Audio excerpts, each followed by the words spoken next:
შუადღემშვიდობის დღეს 12 მაისი გახლავთ. დიდი შესვენების გუნდი იწყებს თქვენთვის მუშაობას. დღევანდელ ეთერს ანი ნინიძე და მე ნიკო სალონი გაუძღვებით. ბევრ საინტერესო თემაზე ვამახვილებთ ყურადღებას, ვნახოთ მცირე ანონსი და გიბრუნდებით ეთერში.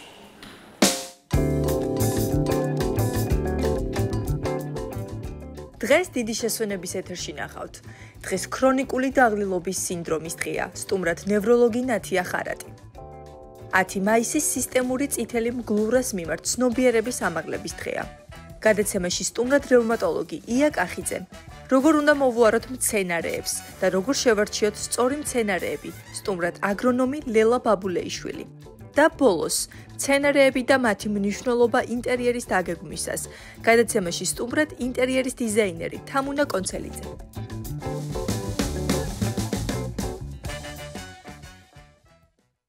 გადაცემის პირველი თემა იქნება თანამედროვე ადამიანში ერთ-ერთი ყველაზე თვალსაჩინო პრობლემა. ხშირად წუწუნებთ ხოლმე და ვამბობთ, რომ არ გვაქვს ენერგია, სურს დასვენება. სხვადასხვა ისიც ხშირად აღინიშნება, რომ დავისვენე, მაგრამ მაინც გრძნობ ენერგიის დეფიციტს და ეს რა ფენომენია, ხო? თუმცა ღანი დაღლილობას თუ კი წინ უძღვის რაღაცა ფიზიკური აქტივობა, თუნდაც გონებრივი ნებისმიერი სხვა, ამ შემთხვევაში დაღლილობა ნორმალურია. რელევანტურია. ამ შემთხვევაში მისაღებია. სიზარმაცეც კიდე ცალკე ფენომენია და დღეს ჩვენ ვისაუბრებთ ქრონიკული დაღლილობის სინდრომზე, რას ნიშნავს, როგორ გამოიხატება სიმპტომატიკა, მკურნალობა. ცალად ვისაუბრებთ სტუმართან ერთად ნათია ხარატი, ნევროლოგი შემოგვიერთდება. ქალბატონ ნათია. გელით სტუმრად. მოგესალმებით. ახლა დღეს ვამბობდი, ზარმაცს რომ მეძახის ხოლმე, დედა ჩემი, გონი ქრონიკული დაღლილობის სინდრომი მაქვს, ხომ? თქვათ, რაში გამოიხატება ესეთი ფუნდამენტური სიმპტომები, რა ახასიათებს ამ და არის კი ფენომენს? საერთოდ კავშირი სიზარმაცესა და ქრონიკულ დაღლილობას შორის. დიდი მადლობა საინტერესო თემას განიხილავთ, ანუ იმ კუთხით, რომ ზოგადად დაავადებას ბევრი ექიმი არ აღიარებს და თავიდანვე როგორც ჟღერს სინდრომი ქვია, თუმცა ICD, ანუ ექიმების კოდებში გვაქვს კოდის რანგი მინიჭებული აქვს უკვე ბევრი წელია. ისეთი სახელი სამედიცინო არის ცოტა გრძელი. ეგ არის მიალგია ენცეფალომიელოპათიით, ანუ გამოწვეული ესეთი სინდრომია სპეციფიური სიმპტომებით ხასიათდება და რა თქმა უნდა დაღლილობა არის ნახსენები, რა თქმა უნდა დაღლაზე არის პირველ რიგში საუბარი, თუმცა უნდა განვასხვაოთ ზოგადად დაღლილობისგან, თქვენ კარგად აღნიშნეთ სამ შემოვედი, რომ ხშირად არის ხოლმე რომ დაღლილობა გვეშლებაო და სიზარმაცესგან განსაკუთრებით განსხვავდება, იმიტომ რომ სიზარმაცეს სხვა ფენომენია.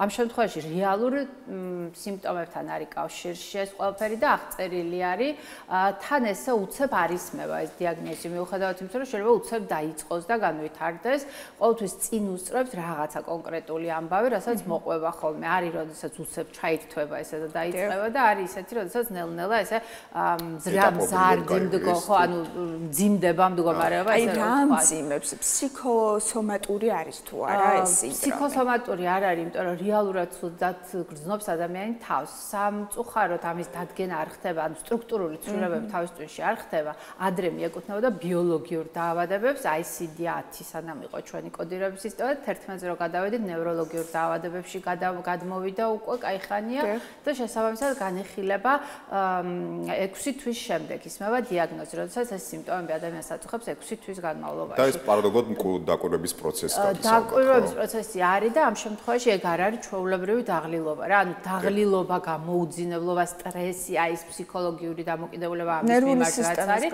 ეგ ყველაფერი არის ჩვეულებრივად და ნუ თავისი ნიშნები აქ, თუმცა გარკვეული მკურნალობის შემდეგ ეგ მდგომარეობა გადის. მაგალითად, თუ გამოუძინებელი ხარ და კოფეინს მიიღებ ცოტა მეტი რაოდენობით, უკეთ გრძნობ თავს, ხო, რაღაცა სტიმულატორი, ეს არის მარტივი სტიმულატორი ალბათ. კი, ანუ რაღაცებს, როდესაც ანუ ადვილად უფრო არ არის ჩვეულებრივი სტრესი, ადამიანს სერიოზულად აწუხებს 5 სიმპტომი უნდა აწუხებდეს, რომ დავსვათ ეს დიაგნოზი. აქ არის იწყება კუნთების ტკივილით, რეალურად კუნთების ტკივილი ახასიათებს ხშირად, ანუ შეხებითაც კი მტკივნეულია კუნთები, ესე ტერმინი ქვია, ანუ შეხებით ხო გრძნობელობ თუ რაღაცა გამაღიზიანებელი არ არის, იმ შემთხვევაში რაღაც ჭრილობა თუ არ არის და რაღაცა დამწვრობა არ გტკივა და ამ შემთხვევაში, როდესაც ესეთ ჯანმრთელად გილზლას არანაირი ტრავმა, ანუ გამოტეხილება რაღაცა ჩაქცევა არაფერი არ არის და მაინც ადამიანი გრძნობს ტკივილს, ალოდინია ქვია ამ სიმპტომს, ეს უნდა ახასიათებდეს, როდესაც ძილი არის უნაყოფო, ანუ იღვიძებს და დაღლილი ხარ, აი ეს ძალიან არასრულფასოვანი ძილი. დაღლილი ძილი შეიძლება დაღლილობისგანაც იყოს, როდესაც დაღლილი აი რას გულისხმობს არასრულფასოვანი ძილი, ეს რაღაც კონკრეტული საათები უნდა იძინოს ადამიანს მოსვენებულ მდგომარეობაში, აი როგორია სრულფასოვანი? ზოგადად ადამიანისთვის 6-დან 8 საათამდე არის ძალიან კარგი, როდესაც გამოიძინა, მაგრამ მარტო ხანგრძლივობა არა, ხალხი ხანდახან 10-12 საათი ძინავს და მაინც დაღლილია. მთავარია ძილის ხარისხი როგორი იქნება.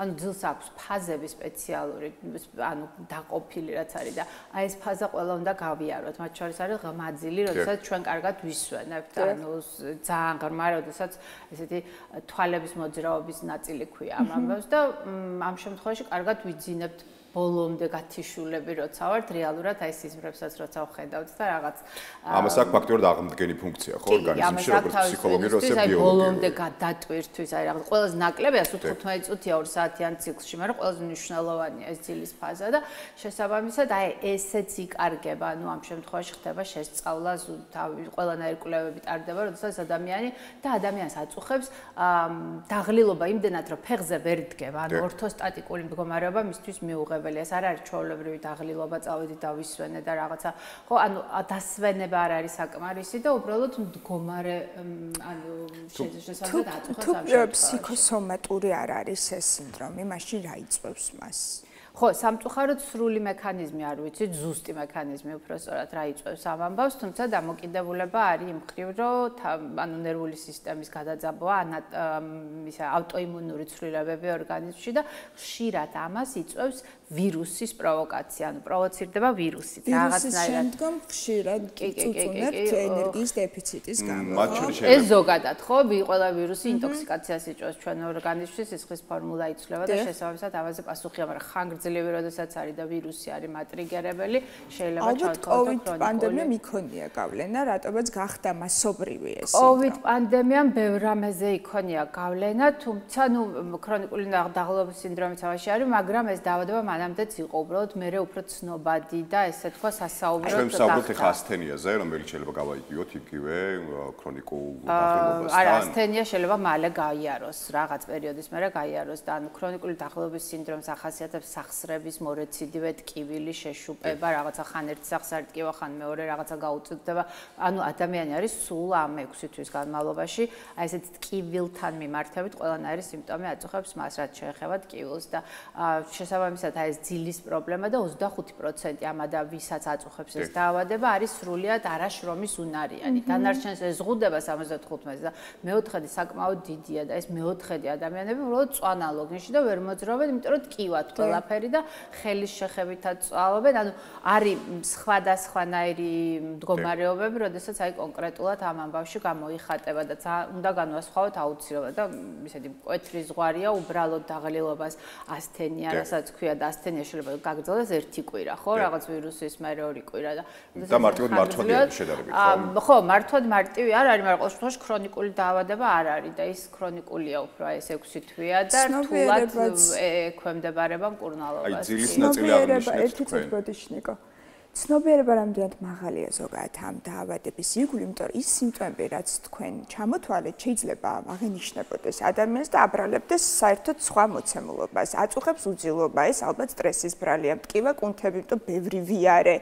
როგორ უნდა ავიმოყოთ ცნობიერება და ბევრი იარა, ესე იგი მართლა შედეგია. და ისიც საინტერესოა თვითონ სამედიცინო პერსონალიც რამდენად არის ინფორმირებული, იმიტომ რომ შეიძლება ზუსტად ამ სიმპტომებით წარმოდგენილი იყოს პაციენტი და სიმპტომების მიხედვით მკურნალობდეს და ვერ აღიქვამდეს საერთო სურათს, ხო, რომ ეს არის სინდრომის ნაწილი და არა ცალკეულად უძილობა. და ექიმები გადიან ამის შესახებ რაღაცა ტრენინგებს დემებს და გვეძლევა ახალი კვლევები, ხო, იდევა ახალი ჟურნალები, ამიტომ მნიშვნელოვანი რაღაცა ენის ბარიერი რო არ უნდა არსებობდეს ექიმებს შორის, იმიტომ რომ ისეთი ქვეყნები, რომიც აწარმოებს ყველაზე მეტი მონაცემები გვაქვს ხოლმე ევროპიდან და ამერიკიდან და რეგისტრირებული შემთხვევებს. ახლა ამერიკაში დათვლილია, რომ მოსახლეობის 1.3% აწუხებს ეს დაავადება და აქედან ვის როგორ რა ქალებს ემართება 2-4 ჯერ მეტად განსაკუთრებით 40-45 წლის შემდეგ უფრო აწუხებთ.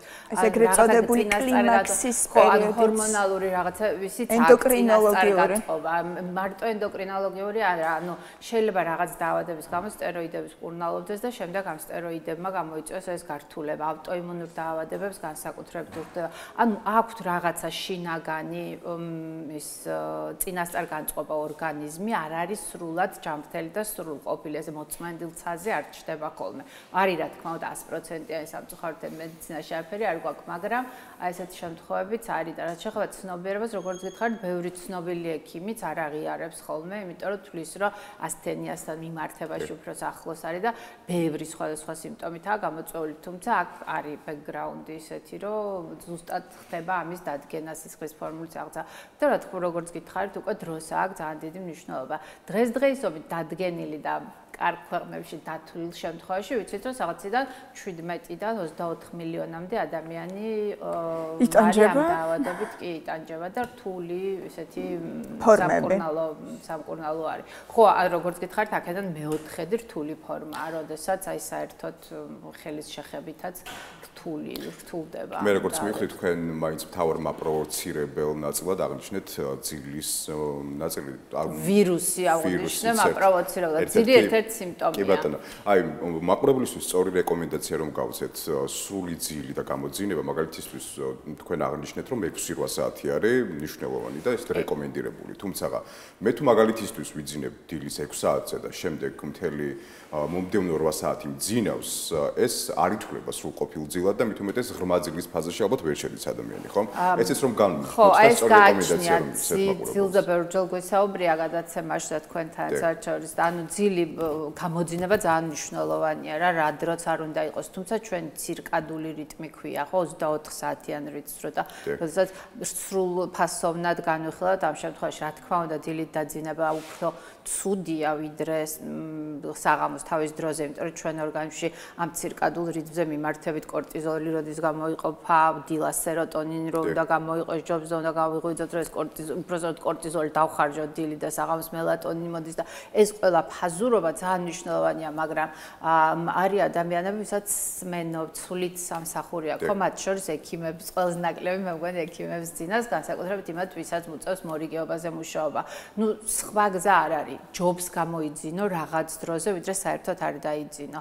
რამდენად განსაკუთრებით მნიშვნელოვანია თუ რაიმე ქრონიკული დაავადება აწუხებს ადამიანს, სადაც უძილობამ შეიძლება პროვოკაცია გამოიწვიოს რამე ცვლილების, მაგალითად გულყრების შემთხვევაში უძილობა სასტიკად მიუღებელია და ხა ადამიანს ვერ აუგზავნოთ, რომ ცვლით სამსახურში არ იმუშაო არსად, ხო? შესაბამისად მუშაობენ, მაგრამ იმათმა იციან, რომ ცვლიდან რომ მოვა ის 8 საათი მასთვის უმნიშვნელოვანესია და რაღაცნაირად ამის ხელშეწყობა საჭიროებს. რათია გასაგებია ის, რომ ადამიანის ფუნქციონირებას ხელს უშლის, ხო? ესე საფუძვლიან ფუნქციონირებას ხელს უშლის ეს სინდრომი და მუდმივად დაღლილია, უენერგიოდ არის, თუმცა რამდენ საშიშია სიცოცხლისთვის, მოდით ამაზეც ვისაუბროთ. ეხლა პირდაპირ ესე ამ დაავადებით 6 თვეში და რაღაც დროსგან მიმანიშნებელია სიკვდილამდე მიყვანის, ხო, ვერ გეტყვით ამის 100%-იანი ის ანუ ამის შესახებ კვლევები არ გვაქვს, მაგრამ რა თქმა უნდა ადამიანი რომელიც აი 25%-ზე ვსაუბრობ, რომელიც ხდება სრულიად შრომის უუნარო წვევა ლოგინში და ვერ დგება თვეების განმავლობაში, რა თქმა უნდა მისი ორგანიზმი სუსტება, ცდილობს სხვადასხვა პრეპარატების მიღებას და ორგანიზმი წინააღმდეგობას ვერ უწევს და თუ დროულად კონკრეტულად არ ვამკურნალეთ და რაღაცა გამოსავალი არ ვნახეთ, რაღაც იმაში, ანუ იწყებს მთავარი პრობლემა აქ არის შეზღუდული შესაძლებლობები აი ამ სრულფასოვანი ცხოვრების, ანუ ცხოვრების ხარისხის გაუმჯობესებაზე, ხა ტკივილით ცხოვრება ძალიან რთულია. ქრონიკული ტკივილის მართვა ძალიან ძნელია, განსაკუთრებით ჩვენ ქვეყანაში, იმიტომ რომ ძალიან ბევრი პრეპარატი არის, ჯერთი არ არის საერთოდ შემოსული ტკივილგამაყუჩებლები, არ გვაქვს ტაბლეტირებული ოპიოიდები მაგალითად, იმის შიშით, რომ რას გულისხმობს ოპიოიდი? ოპიოიდი არის მორფინი და ასე შემდეგ ვიკოდინი და ასე შემდეგ წამლები, რომლებიც ძალიან მნიშვნელოვანია ქრონიკული ტკივილის სამართავად. ანუ იბუპროფენიდან იმესილი ყველამ ვიცით, კაი წამალია ტკივილს აყუჩებს, მაგრამ მისი ქრონიკულად მიღება არ შეიძლება.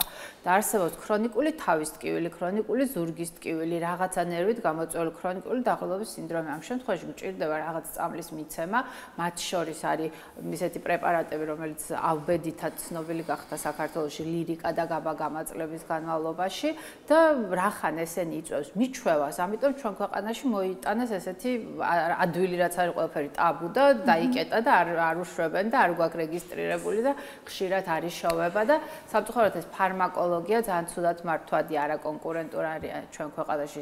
როგორც გიხარით, ტაბლეტირებული ოპიოიდები საერთოდ არ არის რეგისტრირებული და ანუ კიბოიან პაციენტებს უწევს წვალება და ყოველდღე ნემსის გაკეთება, ინექციის გზით ამის მიღება, იმიტომ რომ გვეშინია რომ ვიღაცამ ავად არ მოიხმაროს, თუმცა ავად მოხმარების შემთხვევები მაინც ადვილად ფიქსირდება. ხო ვიცით რომ პრობლემური ავად მოხმარება აქვს ჩვენ ქვეყანას, ბევრი წელია ათასობით ადამიანი არის მაგით დაზარალებული და მეორე მხრივ ეს ქრონიკული პრეპარატების ხელმისაწვდომობა, გამოწერის საშუალება, ანუ სპეციალური ფორმით იწერება, სპეციალურად უნდა მიხვიდე აფთიაქში აიღო რაღაცა ამის შესახებ ცნობადობა არ არის მაღალი, ხო და ეს არის ესეთი ბარიერი. ფაქტობრივად რა გამოდის, რომ აი ამ სინდრომის მკურნალობა და მართვა არის ფაქტობრივად შეუძლებელი ამ მოცემულობა. არა, შეუძლებელი არ ყველაფერი არ არის აკრძალული, მაგრამ აი როგორც გითხარით, გაბაგამა და ლირიკა ძალიან ესეთი გამოწერილი რეცეპტებით, რაც მნიშვნელოვანია რა თქმა უნდა, კონტროლი მე ამას ვეთანხმები, უბრალოდ შეიძლება აი ქვეყანაში გაქრეს ერთი წამალი რაღაც პერიოდის განმავლობაში სრულად. კი, ზოგადად ჩვენ კონკრეტულ მედიკამენტებზე საუბრის უფლება არა გვაქვს, მაგრამ არა, მე დავასახელე ესეთი ჯგუფების მინდა თქვენ როგორც სტუმარს გაქვთ ამის უფლება. ხო, ანუ ისეთ პრეპარატები ქრონიკული ტკივილის მართვისთვის, რომელსაც გამოვიყენება, ეს არის ბოლო თაობის ანტიეპილეფსიური პრეპარატები, ესე ქვია, იმიტომ რომ მაგისთვის მოიგონეს, მაგრამ არ იმუშავა და ქრონიკულ ტკივილში კარგად მუშაობს.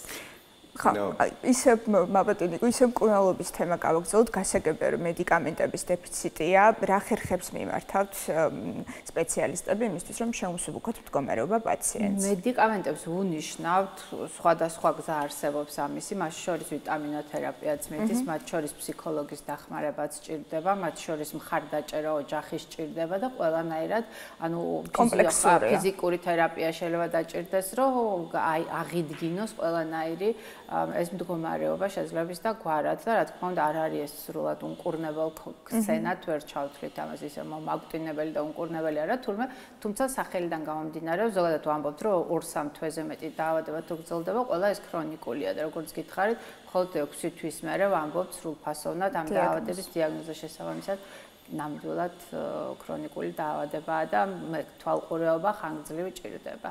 ალბათ ცხოვრების დონის აწევა შორის ვარჯიში ძალიან სარკვევა და შემდეგ კი, ჯანსაღი ცხოვრება ყველა ვარიანტში კარგია, იმიტომ რომ როგორც ამ შემთხვევაში კიდე რაც არის ნეიროტრანსმიტერი, ანუ ქიმია არ მუშაობს კარგად ჩვენი თავის ტვინის ამ დროს და ეს ქიმიის გაუმჯობესებას ძალიან ხელს უწყობს ვარჯიში. და თუ ამის საშუალება ფიზიკური თერაპია ვახსენე, ანუ სპეციფიური ვარჯიშები, ანუ აქ არ არის საუბარი რაღაცა ძალოვან ვარჯიშებზე, მაშინ როდესაც ადამიანს სახსრებით კივა და კუნთებით კივა, ხო?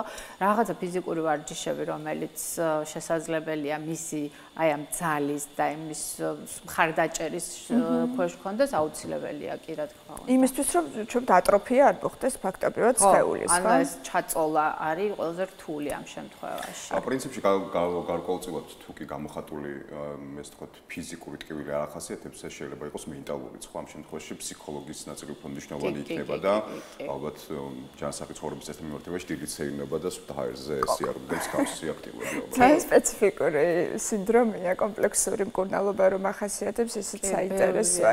ძალიან დამღლელი პროცესია თვითონ მკურნალობაც, საინტერესო დაღლილობის მკურნალობა დამღლელია, თუმცა სასიამოვნოა რომ ყველა ქრონიკული დაავადების მკურნალობა არის დამღლელი, იმიტომ რომ არ არის არასდროს რომ აი ერთ წამალს დალევ და კარგად იქნება ის ერთი წამალი ძღლის წლების განმავლობაში ხო რამდენად რთულია რომ მთელი ცხოვრება ხარ მიბმული რაღაცაზე და ამის რაღაცა მხარდაჭერა ყოველთვის სჭირდება და მე მგონი ფსიქოლოგი ამ შემთხვევაში ნებისყოფის გამოშვების მიზნით.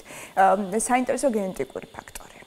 გენეტიკური წინასწარ-განწყობა ზუსტად დადგენილი არ არის, ისევე როგორც არ ვიცით ზუსტად ეს ტრიგერები ვიცით ესენი იწვევს და იმის გამო რომ დაუშვათ ადრე არ იყო ეს დაავადება ესე კარგად თვითცნობიერებული და სულ 90-იანი წლების ბოლოს გახდა და მერე შევიდა სულ კლასიფიკაციაში შესაბამისად ადრინდელი მონაცემები ალბათ უფრო სხვა კუთხით და ფსიქოსომატიკის კუთხით უფრო განიხილებოდა ვიდრე ესე ნოზოლოგიური ერთეული. ამიტომ ზუსტად გენეტიკურ წინასწარ-განწყობას ვერ ვიტყვით, თუმცა ყველაფერში რა ჩვენი გენი გარეულია, რა თქმა უნდა, ეგ ფაქტია, რომ შევაჯამოთ ჩვენი საუბარი და არ შევაშინოთ ჩვენი მაყურებელი, იმიტომ რომ ბევრს აქვს იპოქონდრია, მაგალითად მქონდა ხშირად რაღაც დაავადების არსებობის შესახებ რომ გავიგებდი, განცდა მიჩნდებოდა რომ მეც ხომ არ მჭირს ეს და იმიტომ ყველა ვეძებთ ჩვენ თავში.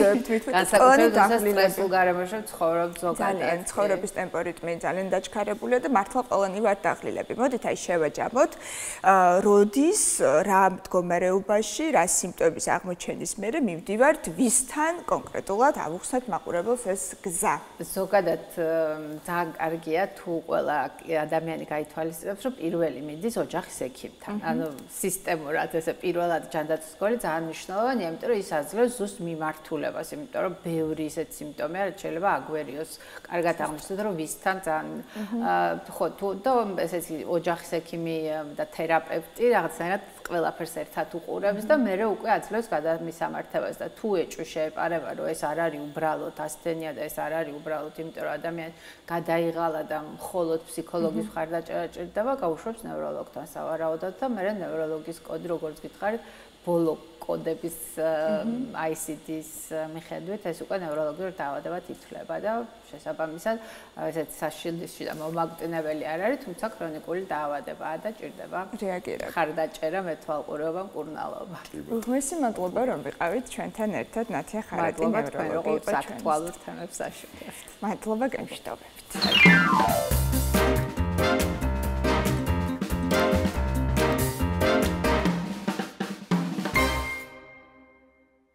გადაცემის ამ ნაწილში ასევე ერთ-ერთ მნიშვნელოვან თემაზე ვამხვილებთ ყურადღებას, სხვა შორის ქრონიკული დაავადება, წითელი მგურას ერთ-ერთი გამოხატული სიმპტომია.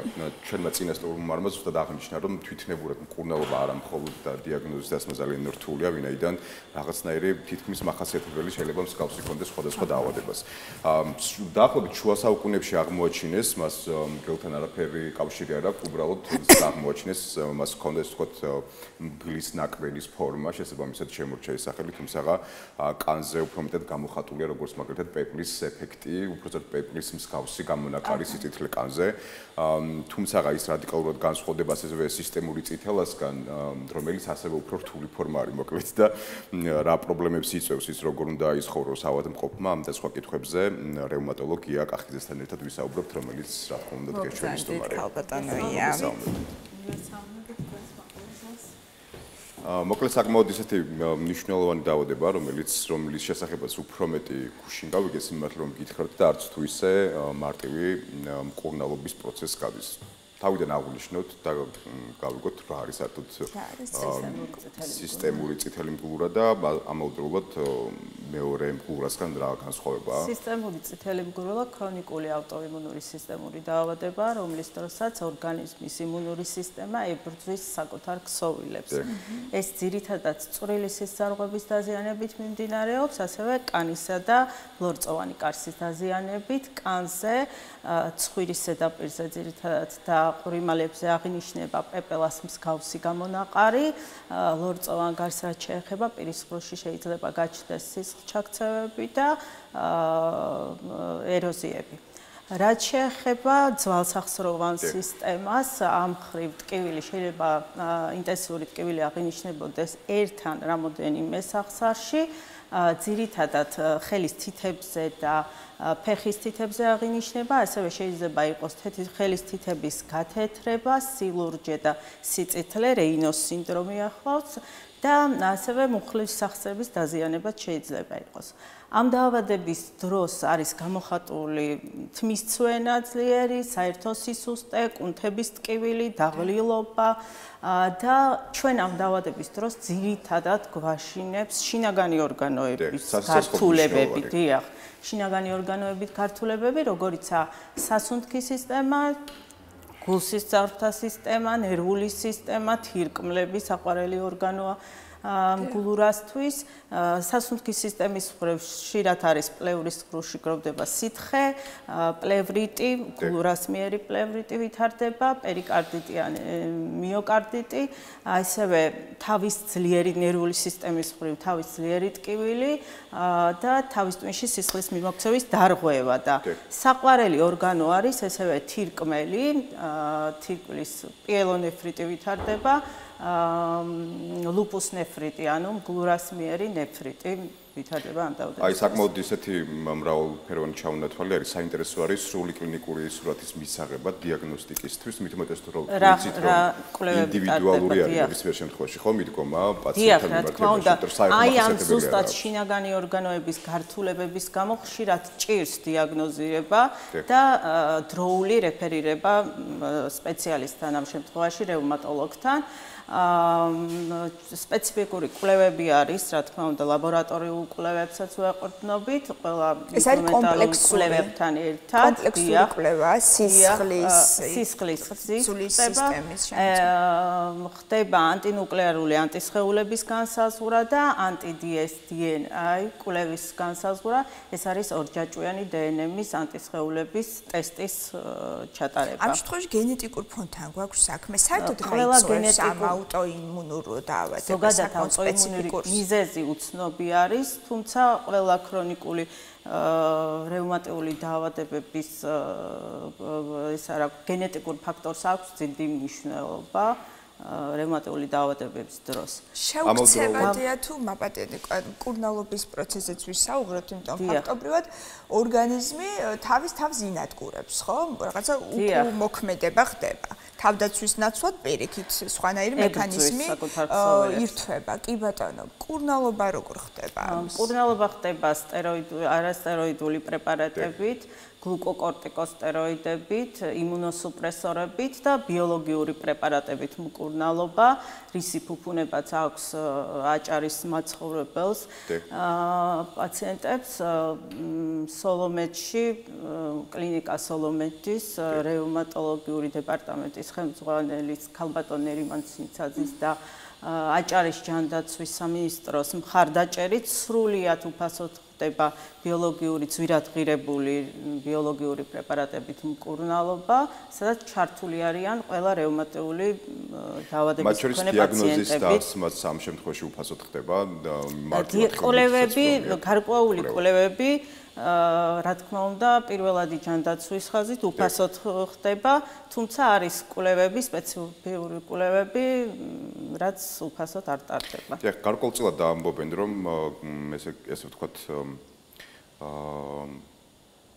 ქალებს უფრო ხშირად აღენიშნებათ. ქალები უფრო ხშირად ავადდებიან ვიდრე მამაკაცები 1:8-სთან შეფარდებით. ეს დაკავშირებულია ჰორმონალურ ცვლილებებთან, ესტროგენების წარმოქმნასთან. ასაკიც საინტერესოა. ასაკი დიახ, ძირითადად 15-18 წლიდან 40 წლის ასაკის ქალებში და დიახ, 40 წლის ასაკის ჩათვლით ძირითადად ამ ასაკში. ამბობენ რომ შეშეთქვაში ორსულობის ნაწილსაც უკრძალავენ ქალბატონებს მით უმეტეს რომ ორსულობა დასაშვებია, რა თქმა უნდა, ექიმის კონსულტაციებით. ალბათ მწვავე ფაზაში არ უნდა იყოს, ხო? მწვავე ფაზაში რა თქმა უნდა, დაგეგმილად უნდა მოხდეს ორსულობაც ამ შემთხვევაში. ესე იგი, სქესი არის რაღაცა გარკვეული რისკ ჯგუფი. ქალები უფრო მეტად. ძირითად შემთხვევაში რა ჯგუფის ადამიანებს ემართებათ ამაზეც ვისაუბროთ, რაღაც თანდაყოლილი დაავადებაც თან უნდა იყოს, რაც პროვოცირებს წითელ მგლურას. არ არის ეს დადგენილი, თუმცა მაპროვოცირებელი ფაქტორებისგან თავის არიდებაც შესაძლებელია განსაკუთრებით მზის სხივები, ზაფხულის მზის სხივები არასწორ დროს იღება. Potom გრძნობელობა ახასიათებს ხო ხშირ შემთხვევაში? დიახ და რა თქმა უნდა, იმ პაციენტებს, ვისაც აქვს სისტემური წითელი მგლურა, კატეგორიულად აკრძალულია მზის სხივებით დასხივება. განსაკუთრებით ისეთ პერიოდში, ანუ 11-12 საათის შემდეგ მზის სხივებით რუჯის მიღება. რისკ ფაქტორები არის ესევე სტრესი, ვირუსული ინფექციები, გაცივებები, რაც თავით უნდა აიცილოს უკვე სისტემური წითელი მგლურას მქონე პაციენტებმა. და კვების რეჟიმი სრულფასოვანი კვება, რა თქმა უნდა, ფიზიკური აქტივობა ოღონდ არა გადაღლა, მნიშვნელოვანია ესეც. ოჯახის მხარდაჭერაზეც ვისაუბროთ, რაოდენ დიდი მნიშვნელობა კურნალობის პროცესში, ემოციურ მხარდაჭერას. რა თქმა უნდა, სტრესისგან თავის არიდება აუცილებელია. დიახ და ბოდიშ რო გაწყვეტინებთ, ზოგადად ინკურნება ეს დაავადება თუ უბრალოდ მართვადი ხდება. ქრონიკული დაავადება არის, განკურნება სამწუხაროდ შეუძლებელია, თუმცა ხანგრძლივი რემისია შესაძლებელია სწორად მკურნალობის ეს მაპროვოცირებელი ფაქტორების თავიდან აცილების. აი მაპროვოცირებელ ფაქტორებზე როცა ვსაუბრობთ, არსებობს გარკვეული მედიკამენტები, მათ შორის 6 სახის, რომელზეც ამბობენ, რომ ხშირ შემთხვევაში არის მაპროვოცირებელი. მათ შორის საუბარია ორსულობის საწინააღმდეგო აპებზეც, ესტროგენების, დიახ, ამ დროს არ არის რეკომენდირებული, რა თქმა უნდა, ესტროგენების მქონე პრეპარატების მიღება, ორსულობის საწინააღმდეგო პრეპარატების მიღება, რაც რისკ ფაქტორს წარმოადგენს. კი ბატონო. ჩვენ ხშირად ზოგადად ყველას გვაქვს ცნობიერება ასამაღლებელი, იმიტომ რომ ვართ მარკეტინგის მსხვერპლი, სხვა მედიკამენტის შესახებ მოგდის ინფორმაცია, როგორც სხვადასხვა სატელევიზიო არხიდან, ასევე სოციალურ ქსელში.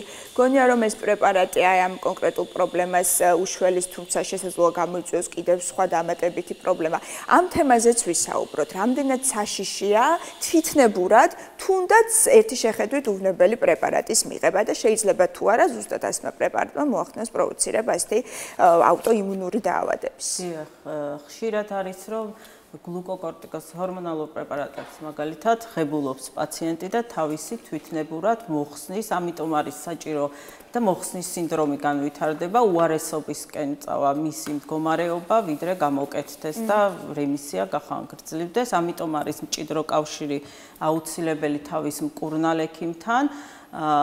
დროულად მიმართოს, რა თქმა უნდა და ყველა არასწორად მიღებული პრეპარატი, მედიკამენტი მოქმედებს უარყოფითად, რა თქმა უნდა და ჯანმრთელობად. განსაკუთრებით ძილის საძილე წამლებია ხშირად არის, კი, დიახ, ხშირად არის საძილე, ფსიქოტროპული პრეპარატების მიღება თვითნებურად და ჩვეულებრივად შეიძლება აფთიაქშიც გაყიდვაში იყოს ჩვეულებრივად რეცეპტის გარეშე ხელმისაწვდომი და ხშირი არის ესეთი შემთხვევაც.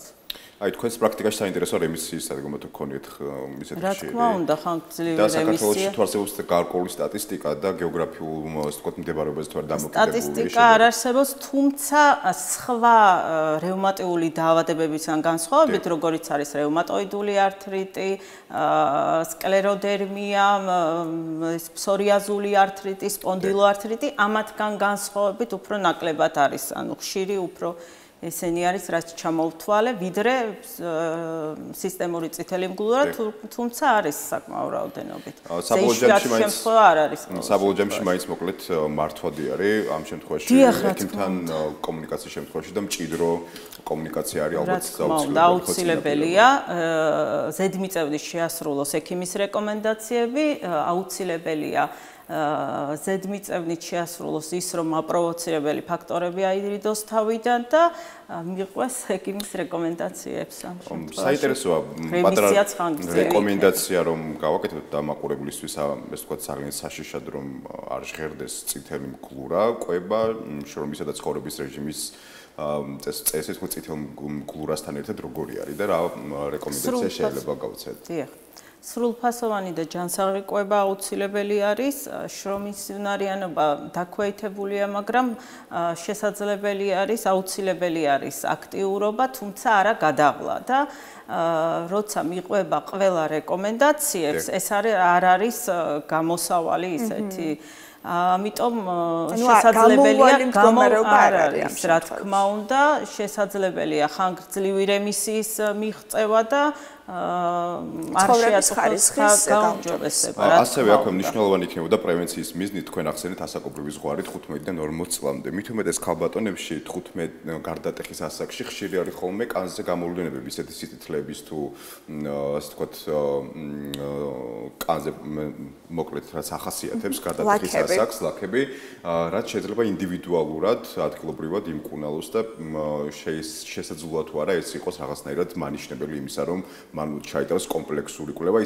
ისევე როგორც ალოპეცია, რომელიც ასევე შეიძლება იყოს მიმანიშნებელი სხვა დაავადებებისკენ, თუმცა აი რომელი სამი თუ რამდენიმე კომპლექსური გამოვლენების შემდეგ უნდა მიმართოს ადამიანმა ექიმს რომ გამოირიცხოს ვთქვათ სისტემური წითელი მგლურა. სისტემური წითელი მგლურასთვის როგორც აღნიშნეთ, მკვეთრი კანის სიმშრალე არის დამოკიდებული, სიწითლე, ანუ ეს გამონაყარი ძირითადად ცხვირის და ყვრიმალებზე აღინიშნება. თმის მომატებული ცვენა, გახშირებული ცვენა ბუდობრივი შესაძლებელია იყოს. საერთო სისუსტე გამოხატული, სახსროვანი ტკივილიც ერთვება, რა თქმა უნდა და ხშირად წინ უსწრებს დაავადებას შინაგანი ორგანოების გართულებები, რაც ჩამოვთვალეთ. აქედან გამომდინარე, ცნობიერების ამაღლება ძალიან მნიშვნელოვანია ამ სიმპტომებზე. ხშირად საუბარი იმის შესახებ, რომ თვითნებურად არავითარი პრეპარატი არ უნდა მივიღოთ, უნდა მიმართოთ ექიმს და როგორც წინა სტუმარმა გითხრა, დავიწყოთ ოჯახის ექიმთან ვიზიტით და შემდგომ ის მოგცემს მიმართულება. ძალიან დიდი მადლობა, რომ იყავით ჩვენთან ერთად. ია კახიძე, რევმატოლოგი, იყო დიდი შესვენების სტუმარი გამშვიდობებით.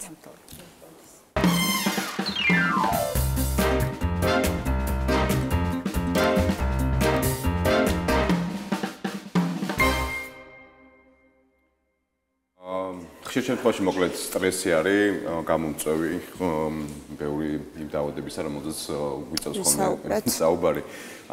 რაღაცნაირად მცენარებს აქვთ ეფექტი ანტისტრესული, შეიძლება ესე ვთქვათ, სტრესის გამოსაყრად. რატომაც ბუნება ზოგადად ეს იქნება მცენარე, ხშირად გვეუბნებიან ჩვენ ფსიქოლოგები, პროფესიონალები, გავიდეთ ბუნებაში, ფეხში შველებმა ვისეირნოთ ბალახზე, კოინდარზე, ეს კიდე უფრო მეტად დიდი სიამოვნების მომტანია და როცა გრძნობთ თავს აი ამ სილამაზის და ამ შვენების ნაწილად, ხო? კი ბატონო, ასევე ეს სილამაზე და ხელოვნურობას თავს ვაღწევთ. ჩვენ შეგვიძლია რომ ასევე ჩვენს საცხოვრებელ სივრცეში შემოვიტანოთ იმდენად რამდენადაც დარწმუნებული ვარ ძალიან ბევრ ჩვენგან შევნიშნავთ მაგალითად ევროპაში მოგზაურობის დროს რაღაცნაირი კულტურა არსებობს აივნებიდან გადმოკიდებული ესე ვთქვათ სხვადასხვა ჩვენთანაც არის სცენარები და ბოლო პერიოდში უფრო პოპულარული გახდა და ნამდვილად მივესალმები ჩემი განსაკუთრებული სიყვარული სცენარების მიმართ კი იციანი მე ვიცი და ხშირ შემთხვევაში ხო რაღაცნაირად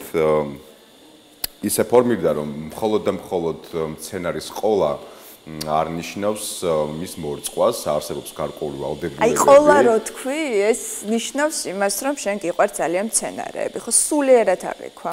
და სხვა შორის ამბობენ, რომ მათთან საუბარიც მნიშვნელოვანია და ურთიერთობა, რომ ის მან გაიხაროს და ესე ვთქვათ მოგცეს ის შედეგი, რომ რაღაცა ეს ანტიდეპრესანტის როლი შეასრულოს ცხოვრებაში და გარკვეული ენერგეტიკები, გარკვეული სცენარების ხშირ შემთხვევაში ახლავს. ერთ ქალბატონთან ვიყავი სტუმრად, რომელსაც ჰქონდა კოლექცია დიდი დოზით, თითეული მათგანი იყო სპეციფიკური, ყველას მოვლა იცოდა საფუძვლიანად და რომ შევედი ოთახში, მიმართავს, როგორ ხართ? აბარაშვებოდით ჩემ გარეშე, პირველად ძალიან გამიკვირდა და მე მივხვდი, რომ თავად ეს ქალბატონის დიდი ენერგიით ივსებოდა და კმაყოფილი იყო ამით და ცალსახა იყო ფაქტი, რომ ყველა მცენარე ყვაოდა და საუბარი მაქვს 60 სხვადასხვა ჯიშის მცენარეს. ხო, თუმცა აქვე გასათვალისწინებელი არის ისიც, რომ არსებობენ მცენარები, რომელსაც შხამიანს ეძახიან, მათთან არა მხოლოდ ურთიერთობა, არამედ შეიძლება მისი ყოლა საცხოვრებელ სივრცეში იყოს სულიად დაუშვებელი.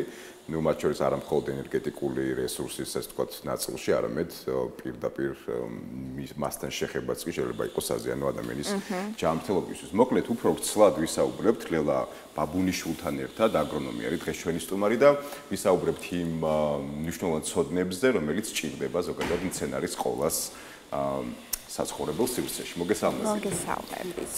საკმაოდ საინტერესო და მნიშვნელოვანი პერიოდი ვარდობისთვის ეძახიან მაისს და მოდით დავიწყოთ აი განსაკუთრებულად ლამაზი სცენარით, რომლითაც არის და ბარემ ვისაუბროთ ვარდებზე.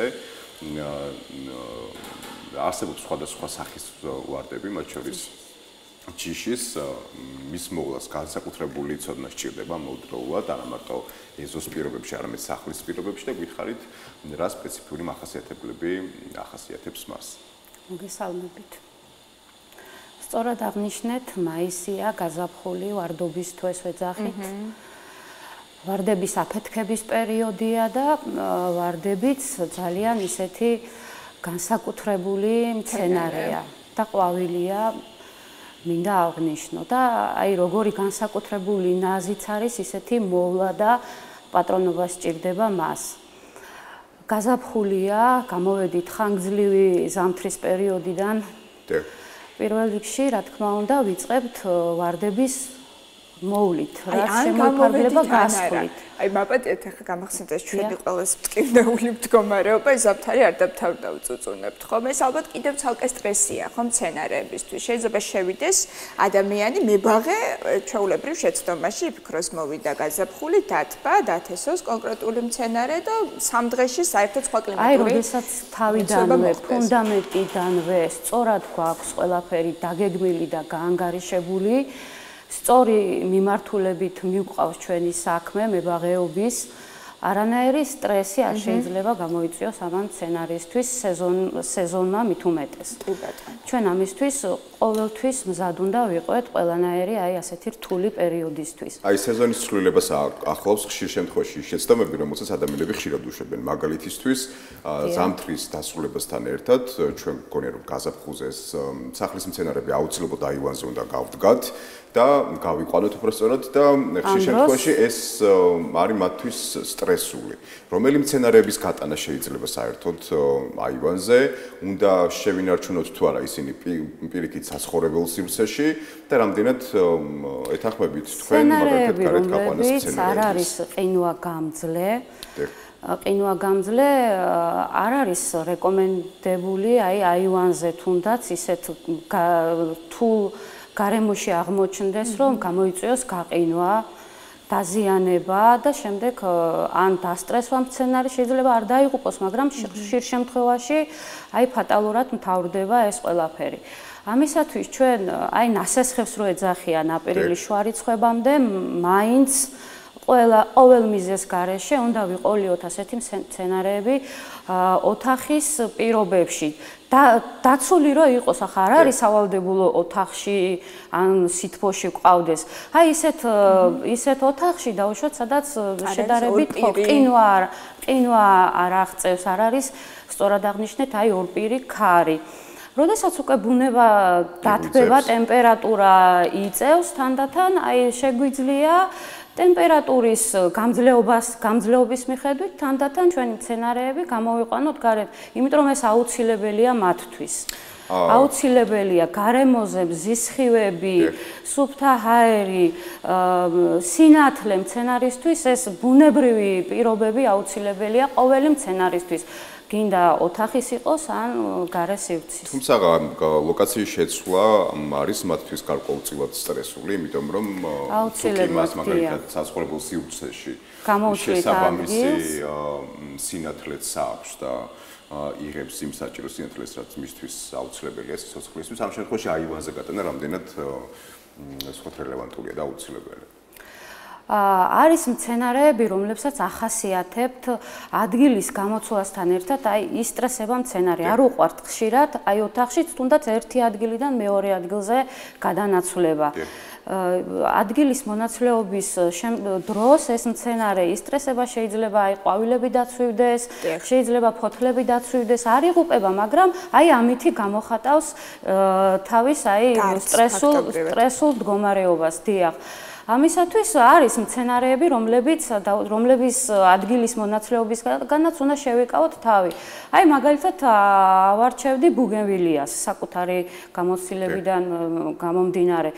ზოგიერთ ქვეყნებში, სადაც უფრო ჩვენთან განსხვავებით სხვა კლიმატური პირობებია, უფრო სითბოა, დაუშვათ ანტალიაში, საბერძნეთში, იტალიაში, ეს მცენარე არის ველურად ზოგ ადგილებში და აი გარე სივრცის მცენარეა, მაგრამ აი ჩვენს პირობებში ტენიანი ის გარემოა კლიმატი, უფრო ოთახის მცენარეთ მივიჩნევთ, იმიტომ რომ აი აქ ოთახში უფრო თბილ ადგილას უფრო გრძნობენ ეს მცენარეები კომფორტულად თავს. აი როგორც კი ერთი ადგილიდან ეს გახარებული, აფეთქებული, აყვავილებული მცენარე გადავიტანე მეორე ადგილას, ოთახის ერთი კუთხიდან მეორე კუთხეში დაცვივდა ფოთლები, აი ამითი გამოხატა სტრესი მცენარემ, დაცვივდა ყვავილები და ეს მისთვის ბუნებრივი პროცესია. აი რომელი მცენარეა საქართველოში ყველაზე გავრცელებული, რომელსაც ძალიან უხდება ჩვენი კლიმატი? დასავლეთ საქართველოში, აჭარაში უფრო სუბტროპიკული მცენარეები, მაგალითად აი პალმები, არის კამელიები. ბოლო დროს მოიცა რა ქვია მცენარეს ხდამავზე. დიდი ფოთლები რო აქვს მოზვერა? არა, სავარაუდოდ სამყურაზე მონსტერა. მონსტერა. აი მონსტერა უბრალოდ დიდი ფოთლები. აი მონსტერა რამდენად მონსტერა ძირითადად მცენარე, რომელსაც სპეციფიკური ოთახის მცენარეთ მივიჩნევთ, დიახ, ჩვენ ეს უფრო ტროპიკული მცენარეა, ჩვენ ძირითადად აი ოთახის პირობებში გვყავს. რა თქმა უნდა, როგორც ყველა მცენარესაც თავისი სპეციფიური მოვლა, პატრონობა სჭირდება. აი არის მონსტერების სხვადასხვა ჯიშები, ზოგ სიმაღლეზე უყვარს, აი ამ ყველაფრისთვის უნდა შევუწყოთ ხელი. პრინციპში არსებობს Google-ის აიდრეს მარტივად ავიღებთ ინფორმაციას, თუმცა საბოლოო ჯამში მაინც გარკვეული პრაქტიკა აუცილებელია. აი ხა ზაფხულის სადგომასთან ერთად, აი ამის კითხვა მინდა დაგისვათ, ხშირ შემთხვევაში ჩვენ მცენარებს გვიწევს ხოლმე დავუტოვოთ რამდენიმე კვირით მაინც, ვინაიდან ჩვეულებების პერიოდი იწყება, გავდივართ ქალაქგარეთ დასასვენებლად, ამ შემთხვევაში თუ კი ჩვენ არ ყავს, ვთქვათ, მეზობელი, რომელსაც ვანდობთ ან ის ადამიანი, რომელსაც ვანდობთ, მაგალითად, მათ მორწყვას, მოულას და ასე შემდეგ, ესეთ პრაქტიკა არსებობს თითქოს, რომ წყლიან ეს ჭურჭელში ტოვებენ მცენარეს და გარდა ამისა, წვეთოვანი ეს თქო მორწყვის სისტემა, აი ძაფებზე ასული რაღაცნაირი, რომელიც თითქოს პრაქტიკაში დამკვიდრდა, მაგრამ ამავდროულად ამბობენ, რომ არ არის რელევანტური, იმიტომ რომ შეიძლება პირიქით ზედმეტმა წყალმა ის უფრო მეტად დააზიანოს, ვიდრე გადაარჩინოს თქო ჩვენი მცენარეები. ესეც უნდა შევარჩიოთ მცენარეების. დიახ, არის მცენარეები, მაგალითად, რომლებსაც მთელი სეზონის განმავლობაში udardელად შეგვიძლია დავტოვოთ, აი სუკულენტები, კაქტუსები, მთელი ზამთარი შეიძლება უწყლოთაც გაატარონ. აი ამ დროს შეგვიძლია, დიახ, აი სხვა შემთხვევაში უნდა თქვათ მეზობელს ან ნათესავს სხვა გამოსავალი არა. აი სხვა შემთხვევაში თუ სხვა გამოსავალი არა, ნუ რა გამოვალი მდგომარეობა, მივმართავთ აი ამ ტექნოლოგიებს. გვაძლევს ამის საშუალებას თანამედროვე ტექნოლოგიები, სხვადასხვა აი არის დანიშნულები სპეციალური ნივთები, რომლებიც აი არ ხარ სახლში და თავისით რწყავს ნელ-ნელა ეტაპობრივად მცენარეს მოთხოვნილების საშუალებები ტექნოლოგია. არის კი, როგორ არა, არსებობს სხვადასხვა მაღაზიებში, მცენარეთა მოვლის დაცვის მაღაზიებში, სადაც წავაწყდებით ასეთ ნივთებსაც, დიახ. აი არის სხვა შორის სანდო ადამიანის ნაწილში, ხშირ შემთხვევაში ყოფილა ეგეთ შემთხვევები, რომ ადამიანები იმდენად ნერვიულობენ, როდესაც ჩვენ საყვარელ მცენარეს ამბობთ, რომ ზემზრუნველობითაც შეიძლება გააზიანო მცენარე, ისევე როგორც ნაკლებად თუ ერკვევი და იცი ზემზრუნველობა არავითარ შემთხვევაში არ უნდა გამოგვივიდეს, იმიტომ რომ აი ჩვენ უნდა ვგრძნობდეთ მცენარეს და უნდა ვიცოდეთ, ცოდნა არის ყველაზე პირველი ფაქტორი მცენარეების ყოლის დროს. ზოგადად ადამიანებს ერთმანეთთან ურთიერთობა გვეშლება ხოლმე, არამც თუ მცენარესთან ურთიერთობა და ამიტომ ამ შეცდომების დაშვება გამორიცხული არ არის, ზედმეტი ნერვულობის შედეგად შეიძლება უცებ რაღაც შეგეშალოს. იცით რა არის საინტერესო, აი რომელი მცენარეებია რეკომენდებული ზარმაცი ადამიანებისთვის, როცა ბევრი დრო არ გვაქვს მოვლის. არსებობს ასეთი მცენარეები, არსებობს ასეთი მცენარეებიც, რომლებსაც აი ნაკლები ძალისხმევა და ყურადღება სჭირდებათ. კაქტუსიც კი არც არის დაავადებების მიმართ მიდრეკილი, არც ნიადაგის რაიმე განსაკუთრებული ნიადაგის შერჩევა არ სჭირდება. მორწყვის მხრივათაც არ არის, მაგრამ აი ყვავილობა, კაქტუსი რო ავაყვავილოთ, ამასაც ძალიან დიდი ძალისხმევა სჭირდება კი. აი ასე უბრალოდ კაქტუსი არ აყვავილდება, იმასაც აი თავისი მიდგომა და სპეციფიკა სჭირდება, რომ ემოციურ ფონზე საუბრობდით, ცოცხალ ორგანიზმად უნდა აღიქვა ეს საუბრო სითბო სიყვარული გაცემის მიმართ და ეს უფრო ეს თქვენი გამოცდილებით გითხარით, იმიტომ თქვენ პროფესიონალი ხართ ამ საკითხში, მართლა მუშაობს? ნამდვილად მუშაობს, მინდა გითხრათ, აი რაც გრძნობს, როგორც ყველა ცოცხალი ორგანიზმი მცენარეც გრძნობს ამ ურთიერთობებს.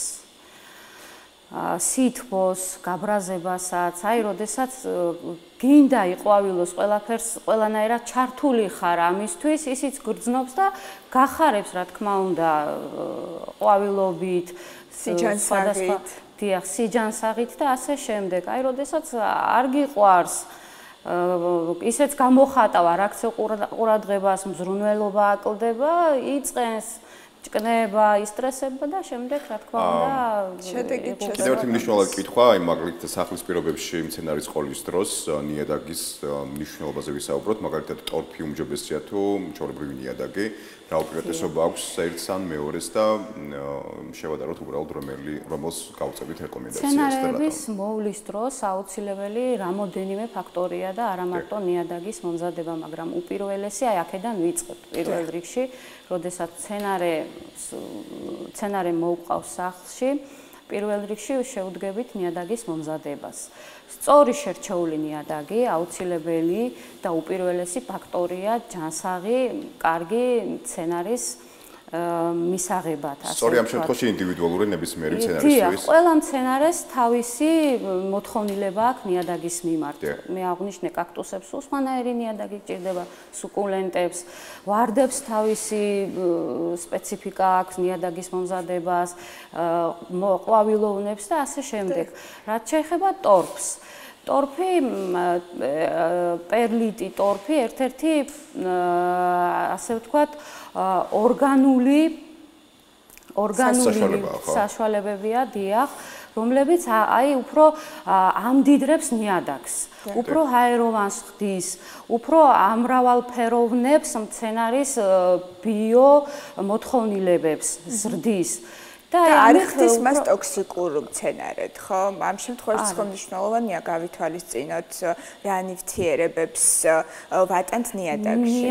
ამას იწოვს მცენარე და შემდგომ შეიძლება იქონიოს ალერგიული რეაქცია. ტორფთან დაკავშირებით ამას არანაირი ის არ აქვს მცენარეს, ჩვენ ეს არის უბრალოდ ნიადაგის, დიახ, ვაზავებთ ჩვენ ნიადაგს, რომ უფრო ნოყიერი, უფრო ჰაეროვანი გავხადოთ ნიადაგი და მცენარისთვისაც, აი მცენარის ფესვებისთვისაც უფრო ადვილი შესათვის იყოს იქედან სხვადასხვა მაკრო და მიკრო ელემენტების ათვისება.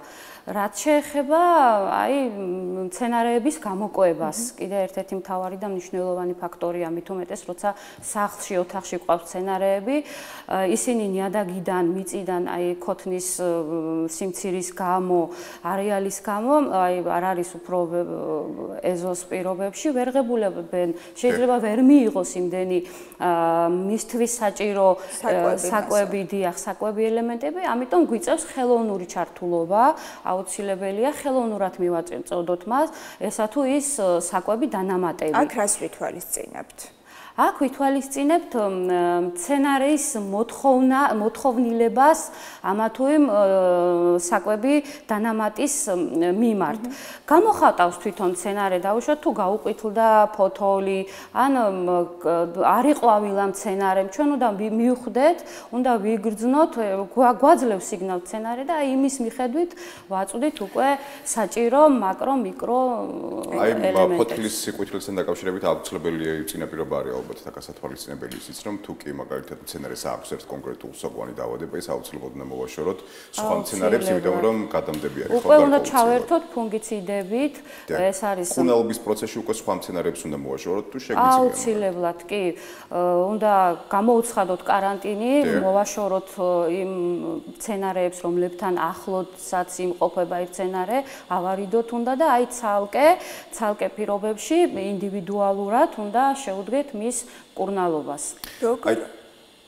როგორ შევარჩიოთ ქოთანი ესეც საინტერესო, იმიტომ ხშირად დეკორატიული კუთხით ვუყურებთ ხოლმე და შესაძლოა საერთოდ არ იყოს ეს ქოთანი კომფორტული ამ კონკრეტული მცენარისთვის. როდესაც მცენარის ქოთანს ვარჩევთ, აუცილებლად უნდა გავითვალისწინოთ მისი ფესვთა სისტემა. რა სიდიდის არის, რა მხელა და აი რა ზომის ფესვები აქვს იმის მიხედვით ვითვალისწინებთ, რა თქმა უნდა, ქოთნის ზომასაც.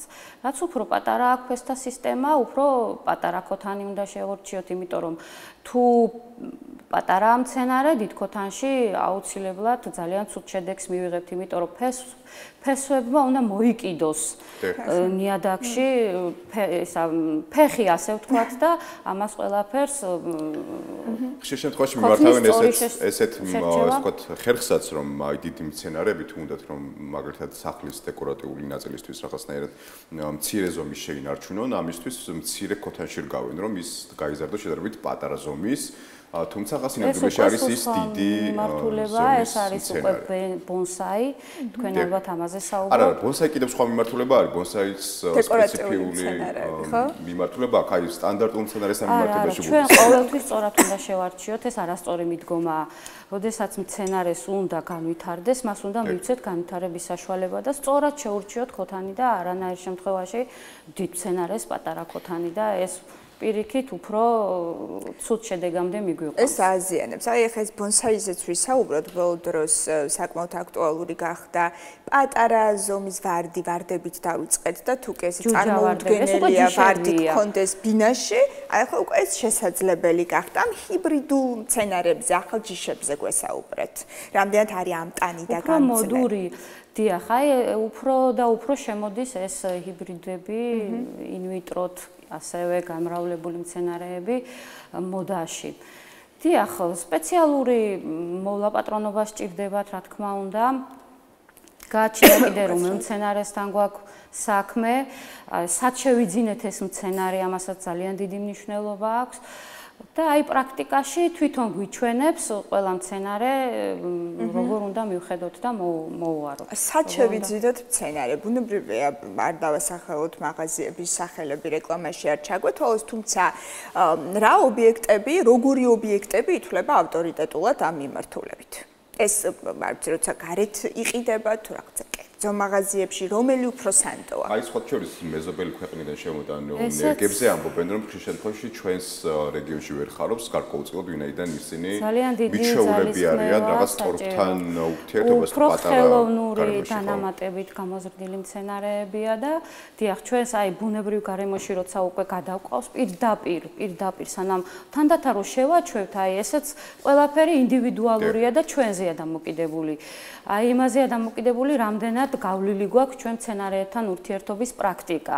არა აქვს მნიშვნელობა, ჩვენ ამასაც მოვახერხებთ, რაც არ უნდა უცხოეთიდან იყოს მოტანილი ან როგორი გამოყვანილიც არ უნდა იყოს მცენარე, თუ ვიცით, აი თანდათან ეტაპობრივად, პერიოდულად უცვლით გარემოს, ისე რომ მცენარე არ დავსტრესოთ, არ დავღუპოთ და აი რაიმე ფატალურ შედეგებამდე არ მივიდეთ. ყველაფერს სჭირდება დრო. თუმცა გაუმჯობესია მაინც ალბათ ჩვენს რეგიონში გადის ადაპტაცია. შევიძინოთ, ხო? რა თქმა უნდა, გამოცდილი მებაღის, გამოცდილი და სანდო უპირველესია. თუმცა მეორე მხარეც არის, ეს ხშირად გვხვდება ხოლმე სოციოქსელებში, სახლში დამზადებული ხსნარები, რომლითაც შეგვიძლია მოვუაროთ მცენარეს და აი ახლა რაც მახსენდება, თუ არ ვცდები, სარეცხი საპონი წყალში გაზავებული და ეს კარგია იმისთვის, რომ დეზინფექცია მოვახდინოთ ფოთლებით, რამდენ სანდოა ასეთი წყარო. აუცილებლად დიახ არის ქიმიური საშუალებების გარდა, რომლებსაც გვთავაზობთ გვთავაზობს მცენარეთა დაცვის მაღაზიები. სახლის პირობებში შეგვიძლია ჩვენ მოვახერხოთ აი ამ ყველაფრის გაკეთება უფრო ბუნებრივი, ბიოლოგიურად სუფთა. გაგვიზიარეთ რამდენიმე რეცეპტი. კი ბატონო, თქვენ სწორად აღნიშნეთ, დაიწყეთ მოყოლა და მე შემიძლია დავამთავრო. 75-იანი შავი საპონი, ჩვეულებრივად, ყველასთვის არის ხელმისაწვდომი. ბიუჯეტურია საკმაოდ. დიახ, აი ცხელ წყალში გავხეხავთ, ცხელ წყალში გავხსნით, ცოტა ისეთი ბლანტი მასა მიიღება მაგისგან და შემდეგ 1, 2 ან 3 სუფრის კოვზი 1 ლიტრა წყალში საკმარისია, კარგად გავაზავებთ, გავხსნით, ჩავასხამთ ჩვეულებრივ პულივიზატორებში და ამით შეგვიძლია 3 დღეში ერთხელაც კი თუ მცენარე რაიმე დაავადების მიმართ არის მიდრეკილი, კვირაში ერთხელ პრევენციის მიზნით შეგვიძლია რომ დავამუშაოთ მცენარე აი ამ ხსნარით და ძალიან ბევრი დაავადებებისგან შეგვიძლია დავიცვათ მცენარე. ფაქტობრივად მტვრისგანაც თავისუფლდება ამ დროს და სხვა პრევენციების რა თქმა უნდა, ყველაზე მთავარი კიდე ერთ-ერთი მცენარეების მოვლის მიმართულებით არის მცენარის ჰიგიენური მხარე, რა თუ ოთახში ყავს, მით უმეტეს. ვიცით რომ ისინი წმენდს ჟანგბადს ასუფთავებს სხვადასხვა მიკრობებისგან. მტვერი პირდაპირ შეიძლება როგორც კიდე აღვნიშნავ ცოცხალ ორგანიზმს ან თუნდაც ნივთებს შემოსული ეს მტვერი ბავშვად ოთახში ინტერიერში უკვე ქმნის გარკვეულ საფრთხეს. ამისათვის ძალიან ხშირად სპეციალური ღრუბელით ან ჩვარით უნდა ვასუფთავებდეთ ყველა მცენარეს. უღრმესი მადლობა, მოკლედ მცენარის ყოლა არ არის მხოლოდ მე ვთქვათ მორწყვა, მას გარკვეული პასუხისმგებლობა ახლავს თან, ამიტომ გაითვალისწინეთ ის რჩევები, რომელიც ჩვენმა სტუმარმა მოგცა დღეს. უღრმესი მადლობა სტუმრობისთვის. მადლობა დიდი გემშვიდობებით. მადლობა თქვენ.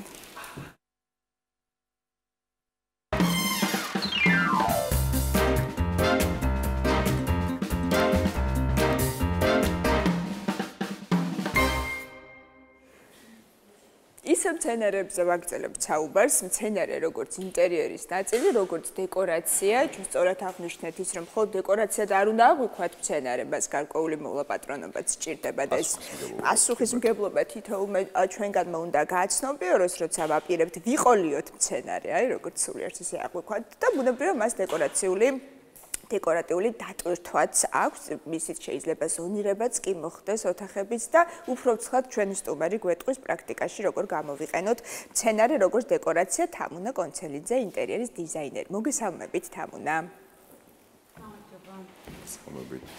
მოგესალმებით. აი ბოლო დროს ხშირად საუბრობენ აი ამ რაღაცა ეკო-დიზაინზე, ხო? რაღაც მცენარეები, დიზაინში, ეკომეგობრული, იგივე სხვა პროდუქცია, რომელსაც იყენებენ დიზაინერები, სხვა სახლის რემონტის დროსაც კი ეკომეგობრული უნდა იყოს მასალა და აი ამ მიმართულებით გვესაუბრეთ ეკო-დიზაინი, მცენარე, როგორც ძალიან მნიშვნელოვანი ფუნდამენტური ნაწილი ანტურაჟის და ამდენ მოთხოვნადია ზოგადად ის ბათუმელ დამკვეთებში. პირველ რიგში მინდა მადლობა გადაგიხადოთ ჩემი მოწვევისთვის და ძალიან კარგია რომ თქვენი პლატფორმის საშუალებით მეძლევა საშუალება რომ ვისაუბრო დიზაინზე და ჩემს პროფესიაზე. ესე იგი, რაც შეეხება დღეს ძალიან აქტუალურია მეტი მცენარე ინტერიერში, ასევე ეკომასალები, ნატურალური ტყავი, ნატურალური ტექსტილები, ხე, ქვა და ასე შემდეგ. მცენარე რა თქმა უნდა განუყოფელი ნაწილია ადამიანის, საჭირო არის და გამოიყენება აქტუალურად ინტერიერში დღეს. ისე როგორც ექსტერიერში ალბათ. რა თქმა უნდა ექსტერიერში. ხო, რაღაც პერიოდი თქოს ასკეტური სტილი როცა შემოვიდა მოდაში, ამ შემთხვევაში თქოს მცენარების ნაკლებობას განიცდიდა დიზაინი, თუმცა ახლა პირიქით, ხო, ალბათ. ანუ ყოველთვის იყო აქტუალური ეს დიზაინში, მცენარე ყოველთვის გამოიყენებოდა, არსებობენ უმცირესი ნაწილი ადამიანების, ვისაც არ უნდა მცენარე. მაგრამ უმეტესწილად გამოიყენებენ და უყვართ სცენარები. ოღონდ ჩემთვის იგივენაირად ასოცირდება ადამიანი რაც ამბობს რომ სცენარი არ უყვარს, იგივენაირად ასოცირდება როგორც შეიძლება თქვას რომ ცხოველი არ უყვარს, იმიტომ რომ რაღაცნაირად სამწუხაროდ კი არის ადამიანები, ვინც ამბობს რომ არ მიყვარს ცხოველი და არ მიყვარს სცენარი.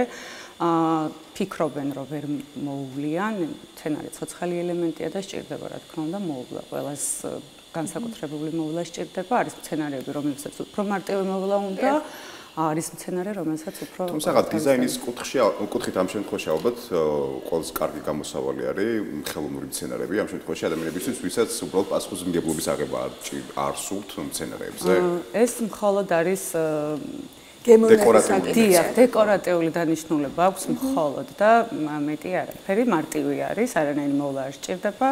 და სადაც გვინდა იქ გამოვიყენებთ ხელოვნურ თუმცა სევდიანი სარახაობა ჩემი აზრით იმიტომ ბუტაფორია და გავს ცოცხალს და სიამდვილეში არ არის ფიტულია ფაქტობრივად აი დაგეგმარების პროცესში მაგალითად დიზაინერს რამდენად სჭირდება ცოდნა ასე ვთქვათ აკრონომიული იმისა რომ სწორად განათავსოს სცენარე გარკვეულ იმ სივრცეში რომელშიც რაღაც დოზით უნდა ვიცოდეთ რომელი სცენარი სად განათავსოთ არის ახლა სცენარები, რომლებსაც სასიცოცხლოდ სჭირდება მზის სხივები და განსაკუთრებული მოვლა და არ შეგვიძლია რომ ოთახის ისეთ კუთხეში განვათავსოთ, სადაც მზის სხივებს ვერ მიიღებს და დროთა განმავლობაში ეს სცენარი მოკვდება, ხო?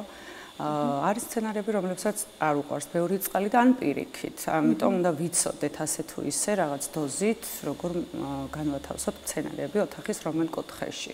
ლანდშაფტის დიზაინზეც გვესაუბრეთ, იმიტომ რომ ქართულ რეალობაში მგონია რომ ახალი ხილია, ხშირად თავად თავისივე დიზაინით აწყობდნენ ადამიანები თავიანთ ეზოს და რის დათესვაც სურდათ იმას თესავდნენ და რაღაცა დიზაინის კუთხით ამ საკითხს არ უყურებდნენ. მე მგონი მიმართულებაც ინტერიერის დიზაინში ლანდშაფტის დიზაინი, ესეც რაღაც ახალი დანერგილია მე მგონი საქართველოში. ამ მიმართულებაზე გვესაუბრეთ, რამდენად ხშირად გამხატავენ ინიციატივას, რომ გარდა ინტერიერისა, ექსტერიერის დიზაინიც უზრუნველყოთ. კი, არის შემთხვევა, როცა მომართავენ, რომ ეზოც ექსტერიერიც მოვაწყოთ, ამას უფრო მეტი ცოდნა სჭირდება.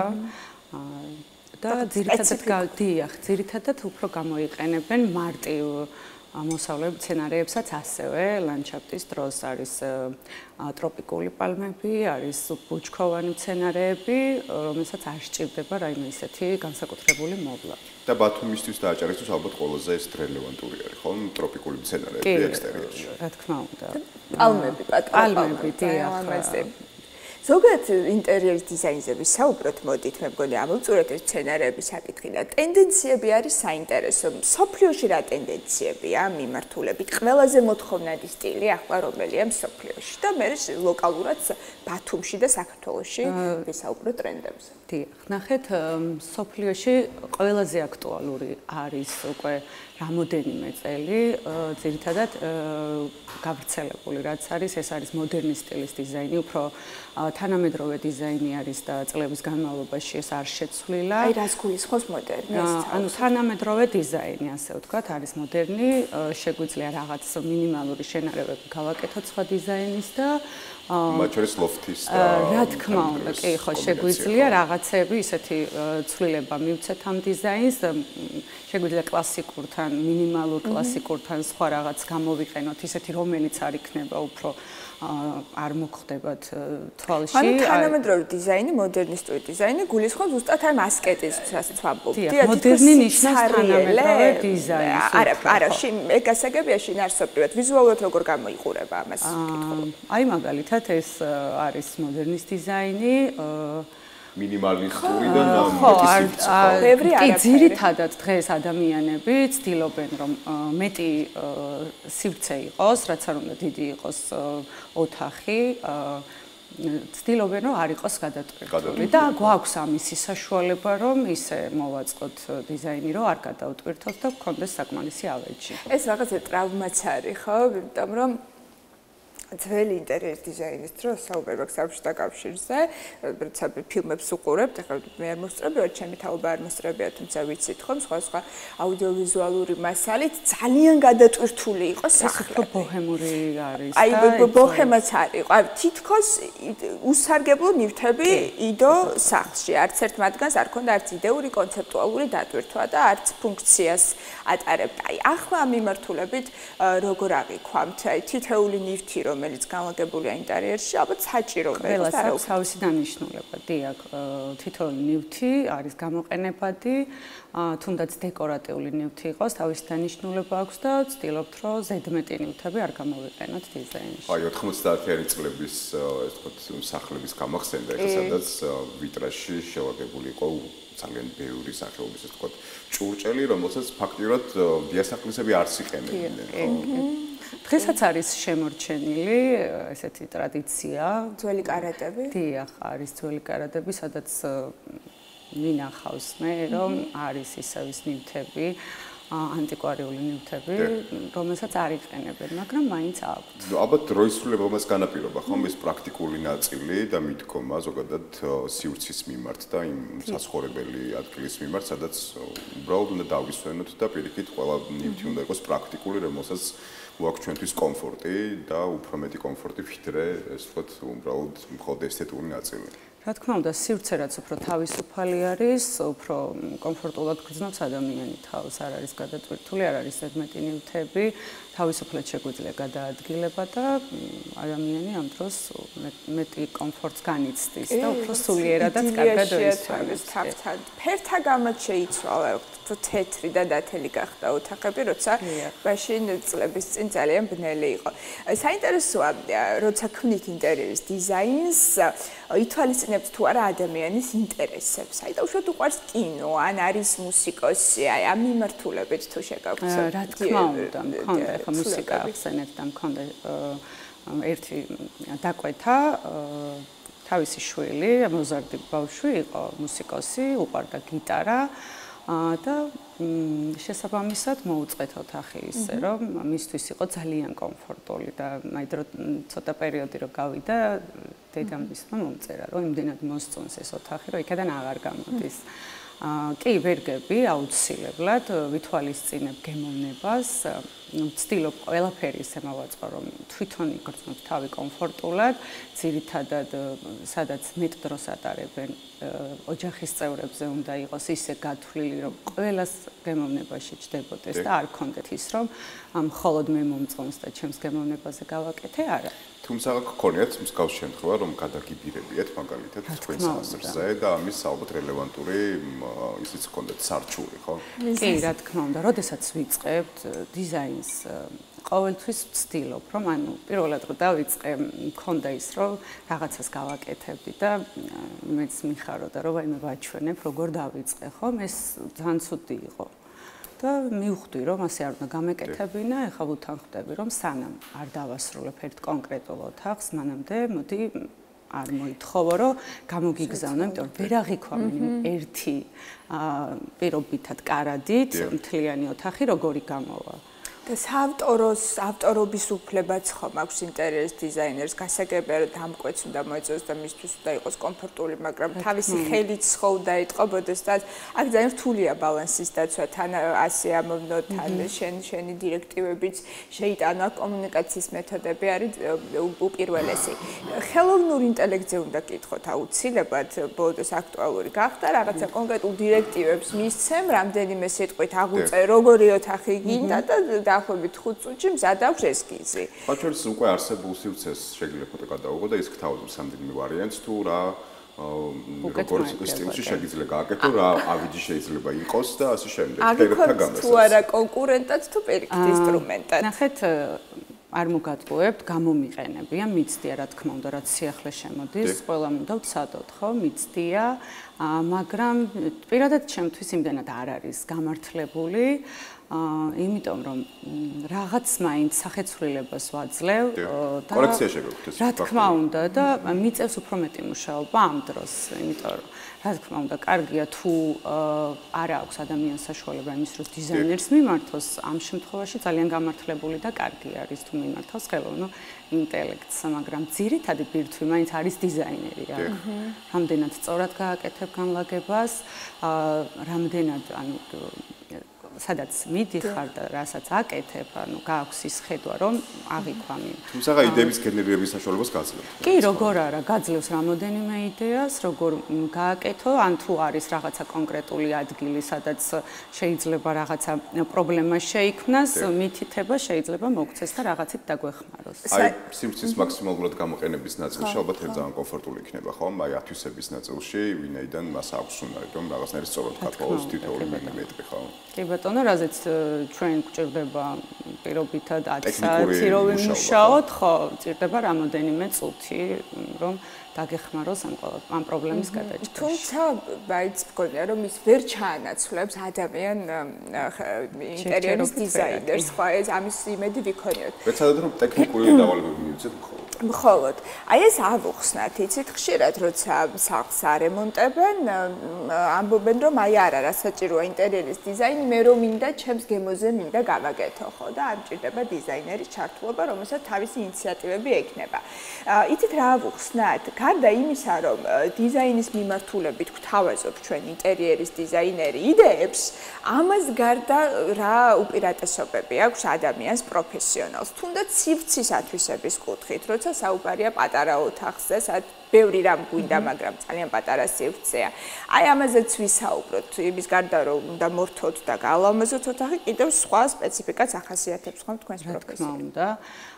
კი, არის ადამიანები, რომლებიც არ მიმართავენ და ამბობენ, რომ თვითონ შეძლებენ, მაგრამ ამ დროს იმდენად შეცდომებს უშვებენ ძალიან ბევრს, ვერ თვლიან სწორად, შეიძლება რაღაც კონკრეტული დღეს არის უამრავი საშუალება იმის, რომ რაღაცა ნახო და იმის მიხედვით დაამზადო ავეჯი იქნება თუ კონკრეტული კუთხე, ხო? მაგრამ ის სხვა სივრცეა და ჩვენი სივრცე სხვა არის, ამიტომ იგივე არ გამოვა და აუცილებლად დაგვრჩება სანანებელი და ყოფილა ეგეთი შემთხვევებით, მე მოვუმართავთ, რომ თუ შეგიძლია რომ მე დავიწყე და დამეხმარო კორექტირებაში რაღაცა გავაკეთოთ, ამ დროს მე მეტი მუშაობა მჭირდება.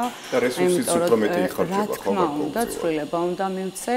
ასევე ყოფილა შემთხვევა, როცა თავიდანვე მე დამიწყია, მაგრამ თვითონ რაღაც მიუციათ, მაინც ცვლილება და მე საბოლოო ჯამში უნანიათ კიდეც. რაც შეეხება ავეჯს, რა თქმა უნდა იყოს მეტად კომფორტული, თუნდაც საძინებელი, იმდენად კომფორტული უნდა იყოს მისთვის მორგებული და გამოყენებული უნდა იყოს კიდევ ისეთი ავეჯი, რომელიც არის პრაქტიკული, ხო? დღესდღეობით გვაქვს ამის საშუალება, რომ თუნდაც მისაღები იყოს პატარა, გამოვიყენოთ ავეჯი, რომლის ტრანსფორმაცია შეიძლება მოხდეს და რაღაცა პატარა გახდეს უზარმაზარი. კი ბატონო, აი საერთო სურათი რომ შევაჯამოთ, დღეს ქართველი მომხმარებელი რამდენად ანიჭებს უპირატესობას ეკოლოგიურად სუფთა გარემოს და რამდენად არის მათთვის ეგ პრიორიტეტი? სხვათა შორის უფრო მომართავენ, რომ იყოს მეტი ნატურალური ხე გამოყენებული, ეკოლოგიურად სუფთა, არ უნდათ აი პლასმასის მინარევებით გამოყენებული დეკორატიული პანელები, უნდათ დამზადებული ნატურალური ხისგან, ასევე ეკომასალები იყოს გამოყენებული, ბუნებრივი ქვა თუ საჭიროებს დიზაინში ქვას და გამოიყენებენ, ამ შემთხვევაშიც ბუნებრივ ქვას გამოიყენებენ და მცენარეები, რა თქმა უნდა, მოგეხსენებათ, რომ მეტი მცენარე. საკმაოდ საინტერესო სასიამოვნო ტენდენცია არის, ხო? სად შეიძლება ისწავლოს ადამიანმა ინტერიერის დიზაინი? წლების წინ ვინც დაიწყო, ვფიქრობ, ყველა თვითონ ასწავლია. ახლა არის თუ არა კურსები საქართველოში? კი, უამრავი არის ესეთი, ბათუმში არისო, ანუ წლების წინ და მე გამიჭირდა უფრო ბათუმში ვერ ვიყავდე და თბილისში დავამთავრე, იქ ვისწავლე. ეს სამხატვროშია თუ სად ისწავლებ თუ ცალკე კერძო სასწავლებელი? კერძო სასწავლებელი იყო აკადემია, სადაც გავიარე კურსები, ჯერ არქიტექტურული კუთხით, შემდეგ უკვე 3D დიზაინით და ახლა ეს სწორი ტანდემია, ის ასე არის, ზოგადად ასე ისწავლება. ზოგადად ასე უნდა იყოს. ჯერ არქიტექტურულად უნდა ვიყოთ მზად იმისთვის, რომ ის თითოეული კუთხე გავთვალოთ სწორად და ავაწყოთ ნახაზები და შემდეგ რა თქმა უნდა, კი ბატონო, იმიტომ რომ აუცილებლად გვექნება შემდგომ შეცდომები, თუ სწორად ვერ დავგეგმავთ. აი მაგალითისთვის თუ კი ჩვენ გეგმავთ ასე ვთქვათ საშხაპე ნაწილის, ესე ვთქვათ, ვიზუალურ მხარეს, იქ უნდა გავითვალისწინოთ და უნდა გქონდეს ცოდნა ტექნიკური ნაწილისა, მათ შორის მილები, გაყვანილობა, წყლის სისტემა, ასე შემდეგ, რომ რაღაცნაირად ეს მოცემულობა იყოს თანხვედრაში პრაქტიკულ ნაწილთან. დიახ, რა თქმა უნდა, როცა არქიკადს სწავლობთ, იქ აბსოლუტურად ყველაფერს ასწავლიან, გაყვანილობა, ელექტროობა და ასე შემდეგ და სწორად როგორ გადავანაწილოთ თითოეული სანტიმეტრები, მილიმეტრები, ყველაფერი უნდა ვიცოდეთ ზუსტად, რომ მე საბოლოოდ არ დავუშვათ შეცდომა. აი ხო ბათუმშიც შეიძლება განათლების მიღება. თავად თქვენ ინტერიერის დიზაინერებს აქვს სურთ რომ გახსნათ რაღაცა სასწავლებელი, სადაც თქვენს ცოდნას გამოსვლებას გაუზიარებთ ახალგაზრდებს, იმიტომ ვიცი დეფიციტია ამჟამად. კი, არის დეფიციტი, სიმართლე გითხრათ, მიფიქრია, მაგრამ საბოლოო ჯამში დასკვნამდები ვედი, რომ ეს არის ძალიან საპასუხისმგებლო და ჯერჯერობით არ ვაპირებ. თუმცა სასიამოვნო იქნება. როცა იცით რა განსხვავება გითხარით, ახლა ბიძაჩების ინტერიერის დიზაინერია თემო შანიძე და ხშირად ამბობს, რომ აი ისეთი მომენტია, როცა უკეთებ ახლობელს ოჯახის წევრს და როცა უკეთებ უცხო ადამიანს, სხვადასხვა ემოციური ფონია, რაღაც მომენტში როცა ოჯახის წევრს უკეთებ, იქ ბრაზი მეტია, როცა გეწინააღმდეგება. აი თქვენ შემთხვევაში როგორ არის, რომ ორივე საპასუხისმგებლოა ძალიან ბუნებრივი, თუმცა ემოციურად რომელს უფრო ძაფრად გადის. ჩემთვის სამსახური არის მისი დანიშნულება აქვს და არ აქვს ჩემთვის მნიშვნელობა, ეს ოჯახის წევრი არის, ახლობელი არის, თუ უბრალოდ უცხო ადამიანი, ყველას ერთნაირად ვუდგები აუცილებლად, ვცდილობ რომ არ ავღელდე, არის მომენტი, როდესაც ძალიან ვღელავ, მაგრამ ამას არ ვაჩვენებ, იმიტომ რომ გეწინააღმდეგებიან, უნდათ ერთი რაღაც, მაგრამ ეს არ გამოდის, პირობითად ეუბნები რომ არ გამოვა, მაგრამ მაინც ჯილდდებიან, ამ დროს უნდა შევინარჩუნოთ სიმშვიდე, რომ ნორმალურად ავუხსნათ და საბოლოო ჯამში გამოდის ისე, რომ რწმუნდებიან, რომ არ გამოვა და თანხმდებით. თქვენი ოცნების სახლი აღგვიწერეთ. აუცილებლად მუქი ფერები უნდა იყოს ჩემი ოცნების სახლში, აუცილებლად ადამიანთა უმეტესობას უყვარს ღია ფერები, თბილი ფერები, მაგრამ მე ჩემი სურვილი რომ იყოს ალბათ ყველა სახლს სადაც კი შესაძლებელი იქნება, უფრო ძირითადად მუქ ფერებს გამოვიყენო. აი რა ეფექტი აქვს თქვენთვის მუქ ფერს და როგორ უფრო მომშვიდებს თითქოს ეს მუქი ფერები, მუქი ნაცრისფერი, ლურჯი მუქი ლურჯი, მაგრამ არა ისეთი, რომ მე ძალიან კაშკაშებდეს, არა უფრო მუქი რომელიც არის. ზოგადად ამბობენ, რომ როდესაც კონკრეტულ ადამიანს სტუმრობს სახლში, გარკვეულწილად სახლი მეტყოლებს მის ხასიათზე და ეს თქვა ინტერესებს ემოციურ მდგომარეობასაც აღწერს. ფსიქოლოგიურ პორტრეტსაც შეიძლება აღწერდეს ამ შემთხვევაში. აი მაგალითად ეხლა ტანსაცმლის დიზაინერი ამბობს ადამიანი როგორც იცვამს იმის მიხედვით ხვდები მის გემოვნებას და ხასიათს, ხო? ასევე არის სახლიც საუბრობს ჩვენს ხასიათზე და ჩვენს გემოვნებაზე, თუ როგორ გამოიყურება ჩვენი სახლი, ანუ ისეთი ვარ ჩინაგანად. მაგრამ ეს არ ნიშნავს ახლა რომ ბნელი ფერები მომწონს. ხო, ანუ უბრალოდ ეს ჩემი რა თქმა უნდა უფრო მშვიდად გრძნობ. თავს ეს ნათელი ფერები მხლის მე პირადად და მიჩვენია ცოტა ისეთი. აი მსგავსი კომუნიკაცია გაქვთ ხოლმე ალბათ, ხო, დამკვეთთან წინასწარ ფერებთან მიმართებაში მისთვის რომელია მათ. კი, რა თქმა უნდა და ძირითადად უფრო თბილ ფერებს გამოიყენებენ, ვიდრე მუქ ფერებს არ გამოიყენებენ მუქს. ძალიან დიდი მადლობა რომ ვიყავით ჩვენთან ერთად. ვემშვიდობებით ჩვენ სტუმარს თამუნა კონცელიძე ინტერიერის დიზაინერი ვსტუმრობდა, ვსაუბრობდით თანამედროვე ტენდენციებზე, დროა ჩვენს მაყურებელსაც დავემშვიდობოთ. აი ამ ძალიან საინტერესო ფრაზით, ხო? ფაქტობრივად ინტერიერი ჩვენს ფსიქო-ემოციურ მდგომარეობას აბსოლუტურად ირეკლავს და მაქსიმალურად ჩვენთვის კომფორტული გარემო მოვიწყოთ და ამაში პროფესიონალების დაგვეხმარებიან, ხო, მასიანიკო? მე მცენარე საცხოვრებელ სივრცეში პასუხისმგებლობა და ბედნიერი დღე თქვენ. გემშვიდობებით.